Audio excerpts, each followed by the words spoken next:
شهید جین جانم بمیردن.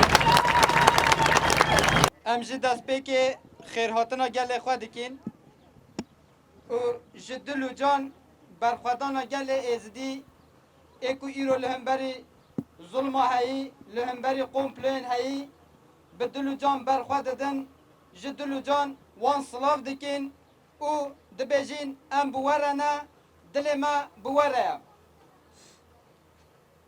Cardin dubare wek bangawaziyekê ji bo hikûmeta Iraqê û hemû cihên peywendîdar dikin ku pêşî li fermana heftê û çaran were girtin. Ji ber ku bi hatina Daişê re fermana heftê û siyan bi ser gelê Êzidî de anîn, xwastin gelê Êzidî, gelê herî qedîmiyê vê xakê tune bikin. Ev Daişa ku hatî çêkirin, bi destê dewleta Türk hat çêkirin û êrişî mirovahiyê kir. Ev gelê ku her kesê cuda berê xwe dayê, xwe bi rêxistin kir, her çendî bi hezaran bedel jî da, lê karî xaka xwe biparêze. Karî cardin bêje em hene û em ê hebin jî. Cardin jî em bangawazî li hikûmeta Iraqê dikin ku bi çavê dewleta Türk li şengalê mêze neke.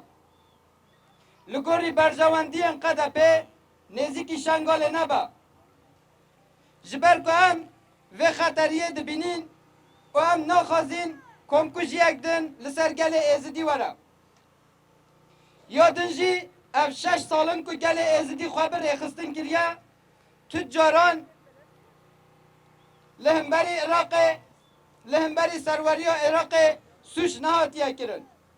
Bereva jiyê wî bi leşkerên Iraqê re bi gelê Iraqê re bûye yek, xaka Iraqê parastiye. Lê yê ku her roj êrişî destkeftiyên Iraqê dike, serxak û binxaka Iraqê talan dike, her roj hemwelatiyên Iraqê bi balefirên xwe şehîd dixe dewleta Türk e. Ji bo vê jî yê ku xeteriyê ji bo Iraqê çê dike, ne ya beşe ye, ne gelê şengalê ye. Yê ku xeterî ji bo serweriya Iraqê çê dike, dewleta Türk e, em bangawazî dikin ku leşkerê dewleta Türk yê ku li Iraqê bê derxistin. Ya di duan jî hûn dibînin berî çend mehan dewleta Türk bi balefirên xwe du fermandarên Iraqê şehîd xistin.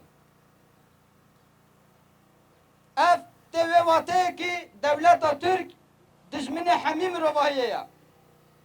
Iraq bi xwe müzeyekiya mirovahiyê ye. Tê de Kurd, Ereb, Türkmen û gelek netewên dî tê de cêdgirin.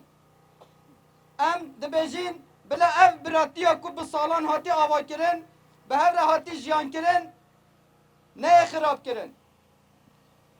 Ji bo vê jî em dubare ban dikin, em dibêjin bila hikûmeta herêma hikûmeta Iraqê neyê leystûkên dewleta Türk û li gorî berjewendiyên QDP tev negere.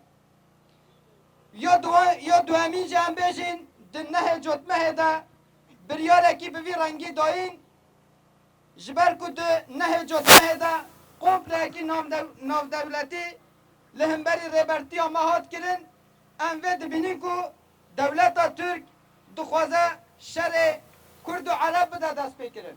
Dijminahiya Kurd û Ereb bide dest pêkirin. Lê em dibêjin em wek gelê Kurd, wek gelê ku li ser fikra rêbertî xwe rêxistin kirî, em nayên vê leystûkê, em hîvîdarên ku hikûmeta Iraqê jî neyê vê leystûkê. Dubare em dibêjin bijî berxwedana şengalê, bijî berxwedana yebeşê, bijî berxwedana yejeşê, bijî rêberapû. Bijî berxwedana şengalê. Bijî berxwedana şengalê. Bijî berxwedana şengalê. Bimre îxanet. Bimre îxanet. Bimre îxanet. خانت